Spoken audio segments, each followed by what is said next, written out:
Salut, c'est Trado, je suis content de vous retrouver pour la mise à jour de l'analyse technique de moyen terme pour les indices et pour les cryptos. On va commencer tout de suite par le SP500 et comme on peut le voir, les choses ont brutalement changé. Nous avons déjà eu la cassure de la résistance hebdomadaire des 4243-4230, c'était la semaine dernière.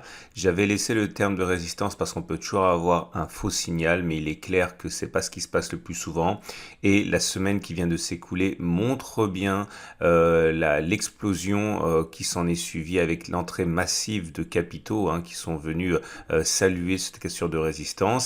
Donc le graphe maintenant change, la résistance change de polarité et devient support, ça veut dire qu'un retour sur cette zone des 4243-4230 est un signal que des retardataires pourraient saisir pour rentrer sur le SP500 pour le moyen et le long terme. La tendance est toujours fortement haussière, on l'imagine, avec une M50 qui monte, une M20 qui monte, une M7 qui monte. Autrement dit, la tendance de fond, la tendance générale et la tendance immédiate sont haussières. Comme on peut également l'envisager facilement à la bougie Aiki Nashi et haussière, puisque vous voyez, c'est une bougie sans mèche basse qui montre bien la pression haussière qui s'est mise en place à présent. Il n'y a aucune raison de penser a priori que nous soyons au bout de la hausse. On passe tout de suite au Dow Jones en CFD. Malheureusement, le Wall Street, équivalent CFD du Dow Jones, ne bénéficie pas de la même prestance. Il y a bien eu hausse, c'est évident, mais on est toujours capé par la résistance hebdomadaire des 35 080, 34 770. Une cassure et une clôture au-dessus de cette zone attirera sans doute de nombreux investisseurs de moyen terme qui risquent d'avoir le même comportement qu'ils ont eu sur le SP500. Tout comme un retour très hypothétique sur le support hebdomadaire des 3530-3200. La tendance de long terme est haussière, la tendance générale est haussière, la tendance immédiate est haussière, puisque nous sommes au-dessus de la M50, de la M20 et de la M7 qui monte. Attention néanmoins à cette semaine, puisqu'on est au contact d'une résistance. La précédente fois qu'on est venu titiller cette zone, c'était il y a 3 semaines, et vous avez vu que la sanction a été assez immédiate. Les bougies Aiki Nashi, pour l'instant, ne donnent pas de signal d'alerte, bien au contraire, c'est une bougie verte, sans mèche basse, qui manifeste donc l'intérêt aussi des intervenants et la pression acheteuse du moment. Et on passe à l'US Texan équivalent CFD du Nasdaq avec un schéma précurseur, puisque c'est ce qui s'est passé sur le SP500, mais avec peut-être encore plus d'intensité. Regardez comme la semaine qui s'est écoulée a permis aux investisseurs de rentrer massivement. C'était le signal qu'attendaient beaucoup d'investisseurs de moyen terme. La résistance des 14,03, 14,080 donc changé de polarité théorique. On est maintenant sur une zone qui est plutôt un support hebdomadaire. Un retour sur cette zone pourrait initier des achats importants. Il faut remarquer que la tendance de fond, la tendance générale, la tendance immédiate sont également haussières sur cette unité de temps. On ne peut pas douter de la qualité des bougies Aiki Nashi qui sont très haussières. Regardez, ça fait 4 bougies d'affilée qui sont vertes sans mèche basse. Autrement dit, la pression haussière est très fortement marquée sur l'US Texan. Aucune raison de penser a priori que nous soyons en train d'inverser la tendance, pas plus cette année, cette semaine que la semaine prochaine. Et il y a clairement eu un passage de relais puisque pour le France 40, équivalent CFD du CAC 40, c'est toujours lent, difficile de progresser. Bon, il est vrai qu'on a connu une progression fantastique depuis février, regardez, sur un rythme totalement intenable, puisque entre le 1er février et le mois de 14 juin, enfin le mois de juin, mi-juin, on a pris 25%.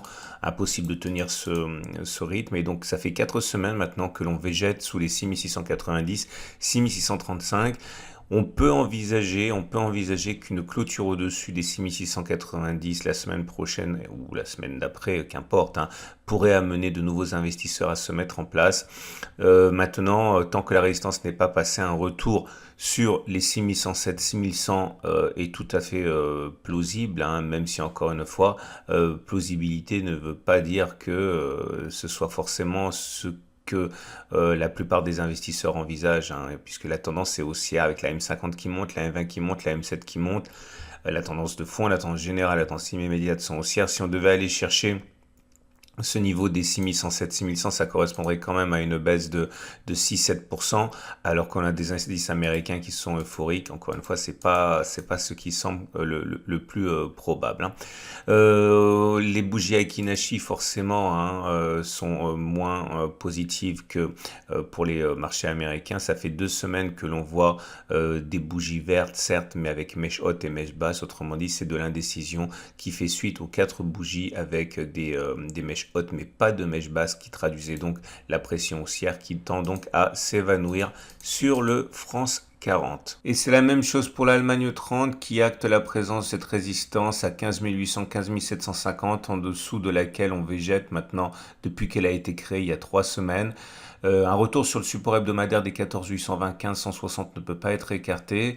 C'est le prochain support fort, mais c'est bien en clôture au-dessus de la résistance hebdomadaire des 15 800, 15 750 que beaucoup d'investisseurs de moyen terme pourraient rentrer, ou alors, on l'a dit, en cas de retour sur le support hebdomadaire des 14 820, 15 160. La tendance de fond, la tendance générale et la tendance immédiate sont haussières sur l'Allemagne 30, équivalent du DAX 30. Les bougies Aiki-Nashi indiquent là aussi une mollesse, hein, qui est incontestable. La bonne nouvelle, c'est que la bougie est verte. La mauvaise, c'est qu'elle a une mèche haute et une mèche basse. Bref, c'est de l'indécision, et pour l'instant, la pression haussière là aussi semble se dissiper. Et on passe à Bitcoin. Bitcoin qui n'en finit pas de stagner dans sa zone de support hebdomadaire des 42 170, 28 750. L'essentiel est de ne pas casser ce support, hein, qui est très important. Maintenant, les investisseurs de moyen terme sont dans une situation où ils peuvent investir, hein, s'ils croient en Bitcoin sur cette zone. C'est ce qu'ils font sans doute. C'est d'ailleurs la signification de ces longues mèches basses qui montrent bien les intérêts acheteurs dès que on s'enfonce trop bas. Néanmoins, le mal est fait, la tendance de fond est toujours haussière, mais la tendance immédiate et la tendance générale sont baissières sur cette unité de temps. On regarde les bougies Aiki-Nashi et naturellement, ça peut pas être brillant. C'est toujours rouge, mais la bonne nouvelle, c'est que les mèches hautes ont disparu, ce qui montre bien que la pression baissière se détériore, hein. On est plus du côté de l'indécision maintenant que de la pression baissière. Le rebond peut apparaître à n'importe quel moment, mais après avoir perdu la bagatelle depuis les plus hauts, hein, de plus de 50%, hein, il est clair que les acheteurs sont un petit peu émoussés et qu'ils en attendent un petit peu davantage avant de rentrer. Mais je le répète encore une fois, la pression baissière s'amenuise. Et c'est mieux avec l'Ethereum qui, d'une part, rebondit mieux. Vous voyez, hein, la bougie verte de cette semaine montre bien les intérêts acheteurs qu'il y a sur cette zone de support hebdomadaire de 1050, 1300 qui intéresse les investisseurs de moyen terme. La tendance de fond est haussière. Malheureusement, la tendance générale et la tendance immédiate sont encore, pour l'instant, elles ne sont pas haussières, hein, voire même baissières pour la M7.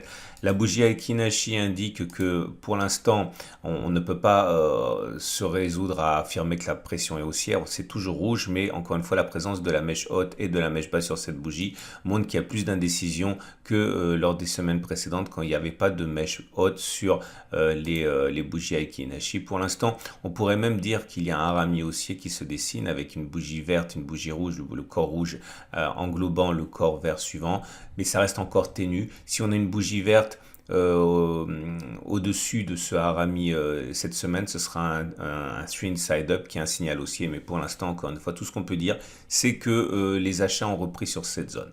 Voilà ce qu'on pouvait dire pour les indices et les cryptos. J'invite à revenir régulièrement voir cette vidéo en cours de semaine pour éventuellement déceler les zones d'intérêt pour vous. Et je vous donne rendez-vous lundi pour la préparation de la semaine de trading sur indice, la préparation de la semaine de trading sur crypto et euro dollar.